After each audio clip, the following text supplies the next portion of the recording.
Bienvenue dans Chronique d'un ventre qui ne voulait plus vivre parmi les autruches. Confession d'enfant d'addict par Charlotte Hugh. Chronique. Tiens bon Charlotte.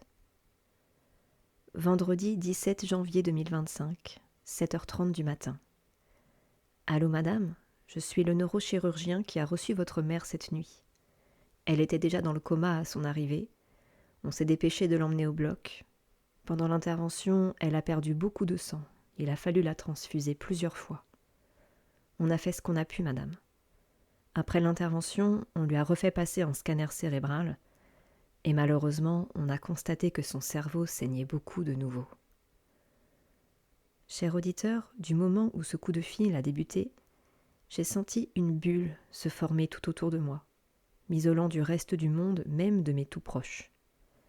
Ça m'a reconnecté avec la solitude du huis clos familial, mais cette fois-ci puissance 10 000.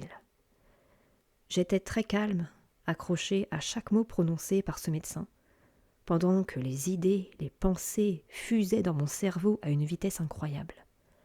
Ma facette d'adulte équilibré et responsable était aux commandes, aussi prête qu'il est possible de l'être face à l'annonce du décès de ma mère. Je tenais bien serré la main de la petite Charlotte, car je la sentais, elle, plus vulnérable et abîmée que jamais. J'ai failli couper la parole au médecin, lui lancer « Est-ce qu'elle est morte ?» Et l'instant qui a suivi, dans mon fort intérieur, ça a répondu « Bien sûr que maman est morte, une fin tragique. C'était écrit. Ça va être dur, très dur. Mais aujourd'hui, toute cette saga familiale toxique, c'est fini. Liberté. » Et là, quelque chose a opéré en moi. Je ne saurais le décrire précisément, comme le surgissement d'une part de vitalité que j'abrite, mais que je n'ai pas pu encore exploiter, du fait de la présence de ce fardeau énergivore dans ma vie. Ce surgissement, telle une promesse qui se concrétise, a pris corps en moi, un soulagement profondément salvateur. Tout ça, là, ce que je viens d'évoquer, c'est ressenti, c'est de l'ordre de quelques secondes, ça va très vite. Pendant ce temps, je continuais à entendre le neurochirurgien parler. Malheureusement, on a constaté que son cerveau saignait beaucoup de nouveau. Je ne me suis pas découragée, j'ai remonté votre mère au bloc pour tenter une deuxième intervention et on est finalement parvenu à la stabiliser. À l'heure où je vous parle, madame, votre mère est sortie du coma, elle est extubée et on a même pu échanger un peu avec elle en réa. Elle a eu une chance inouïe. Est-ce que son pronostic vital est engagé ? C'est la première question qui m'est venue. Au vu de la gravité de ces lésions cérébrales, oui madame, les prochaines 72 heures seront décisives. Votre mère est stable à l'heure où je vous parle, mais tout peut changer brusquement. C'est la raison pour laquelle ce serait bien que vous veniez, car j'aimerais vous parler de vive voix. J'ai raccroché, et là je me suis sentie perdue, secouée et à la merci d'un incessant ascenseur émotionnel. 12h30. Je suis dans le TGV et Paris approche. J'ai la boule au ventre. En quelques heures, ma petite vie paisible s'est retrouvée totalement chamboulée et me voilà qui laisse mari, enfant et travail pour accourir au chevet de ma mère. La puissance de son addiction. L'alcool était, pendant mon enfance, et est toujours le maître de nos vies en définitive. Franchement, ça me bouffe. La seule perspective réconfortante que je trouve, c'est de pouvoir être présente pour accompagner ma mère dans ces derniers instants.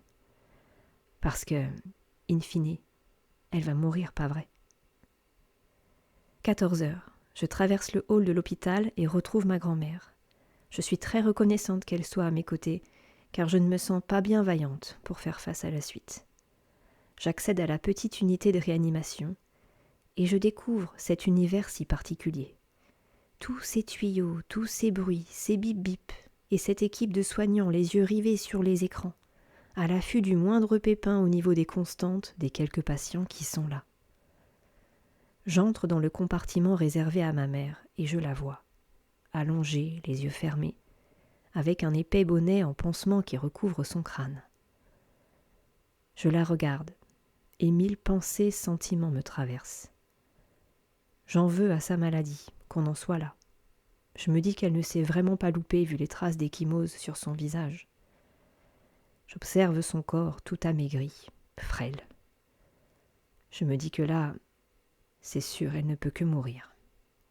Et il y a toujours cette partie en moi qui bug que ce ne soit pas déjà le cas, tant je m'étais persuadée qu'elle ne passerait pas la nuit.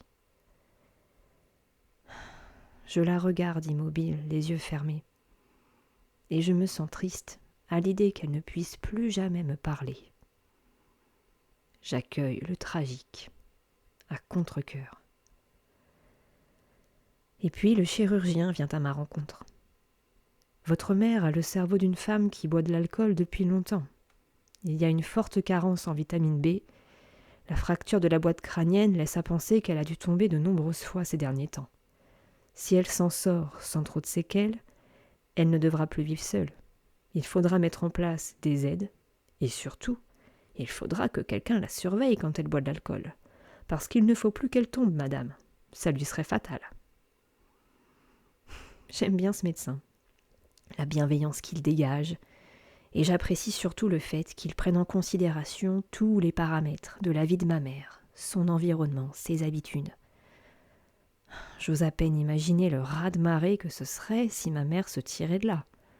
Parvenir à lui faire vendre la maison, trouver un petit appartement ou un foyer logement, qu'elle accepte le défilé des aides à domicile. Waouh! Non, franchement, je ne vois pas ma mère faire ça. Et surtout, j'entrevois déjà toute l'énergie que ça va me demander. Et à quoi bon au final?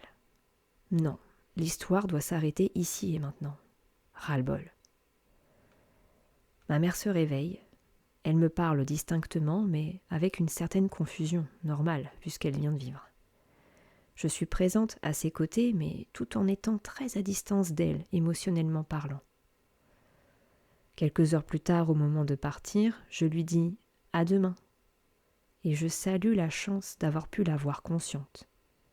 Silencieusement, je lui souhaite de ne pas souffrir si elle doit s'enfoncer dans les heures à venir. 17h. Il est temps pour moi de rejoindre la maison familiale pour réunir quelques affaires de ma mère ainsi que ses papiers. Face au pavillon, en cette fin d'après-midi d'hiver brumeuse, j'ai le vague à l'âme. J'ouvre la porte et j'entre dans la maison des fantômes. Ça y est, ma mère a quitté sa maison tout comme mon père à la même époque 3 ans plus tôt. De notre famille, il ne reste désormais plus que moi ici, noyé dans l'écho silencieux du huis clos. Le tragique flotte tout autour de moi et j'ai bien du mal à l'accueillir. J'en profite pour inspecter les lieux, voir si je trouve des bouteilles d'alcool un peu partout. Et non, même pas. Tout est propre et tellement bien rangé. L'illusion parfaite, hein? Comme ça a toujours été. 18h, vite, je sors de là et je rejoins ma grand-mère chez elle. Ce soir, nous allons unir nos solitudes et attendre la suite. 23h, je me mets au lit. Et même si je suis connue pour avoir un sommeil léger, j'augmente au maximum le volume de la sonnerie de mon téléphone. Malgré la fatigue assommante, je garde les yeux ouverts et j'attends. Il en va de même le lendemain soir à la même heure. J'attends. Et le suivant. J'attends. Lundi 20 janvier 2025. Je sors de mon sommeil et je saisis mon téléphone. Il est 8h. Ça y est, le fameux cap des 72 heures est passé. Et le téléphone n'a pas sonné. Tiens bon, Charlotte, le tragique continue. Fin de la chronique.